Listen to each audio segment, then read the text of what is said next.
Yan o. Naka 2 piraso ulit tayo na malaki. Yan o, 2 piraso ulit malaki. Yan. Tapos yung mga hindi na masyadong kalakihan na mga salami. Yan, madami o. Nakarami din naman tayo ngayong araw. Yun, good morning sa inyo mga kangani. Ayan.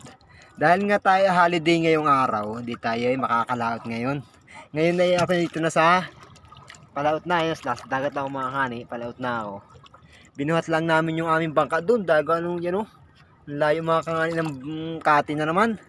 Hindi, binuhat lang namin ni nanay para makarating din eh. Ayun mga kangani. Ngayon pala ay kulimlim ang langit. Ayun o. May ulanin mga kangani. May ulanin. Pero sana tayo makahuli ngayong araw.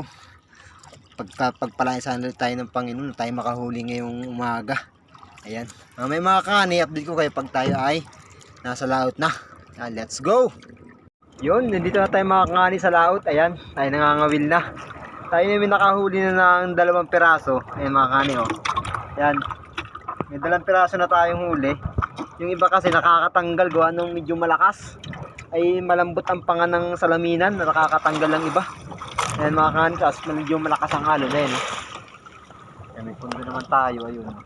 Tapos katabi ko mga kangani yung barko. Ayan o. Ayan, katabi ko dito. Ang lapit ko dyan mga kangani o. Ayan o. Pero goods na rin naman. Kahit garning medyo malakas ang hangin at medyo kulimlim ang panahon, hindi nakakapangawil pa rin tayo. May pundo naman tayo kaya hindi tayo basta napapadpad ng alon at saka hangin. Malakas din ang agos ay kaya garni. Sa lumpangan baga mga kangani, ang hangin ay papunta doon, ang agos man papunta naman din eh. Kaya nahihirapan tayo mga wil ngayon. Yung iba kasing nadawi, natatanggal. Malambot baga mga kangani ang panga ng garni sa laminan. Tapos yung ibang malalaki, pag dumadawi, mabilis makatanggal. Kaya tiyaga-tiyaga mo tayo mga kangani. Sana makarami tayo ngayong araw. Ayan mga kangani oh. Update ko kayo mga kangani mamaya pagka tayo may marami ng huli. Eh mga kangani oh, nakahuli na naman ako ng kini. Aray ko, nangagat. Yan oh. Yan, kini. Medyo maliit lang siya ngayon. Pero dadalhin ko ito pa uwi dahil sabi ni nanay masarap daw ito pagka ginagataan. Yan, dadalhin ko ito pa uwi. Kumain si nanay daw ni Ray. Nung dati kasi, nung unang huli ko niyan, hindi ko inuwi. Kung baka walang kakain, eh, sabi nanay, masarap daw yan. Hindi susubukan natin. Yan. Yun, dahil nga tayo mga kangani ay medyo tanghali na din at tayo medyo gutom na.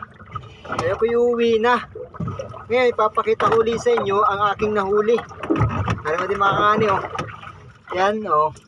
Naka 2 piraso ulit tayo na malaki. Yan oh, 2 piraso ulit malaki. Yan. Tapos yung mga hindi na masyadong kalakihan na mga salami. Yan, madami oh. Nakarami din naman tayo ngayong araw. Ayan oh. So ulit ang ating pangulam. Tapos syempre nakahuli tayo ng kini. Ayan oh. Ay di susubukan ko na din mga kanin lutuin na rin. Kung masarap. Ayan oh.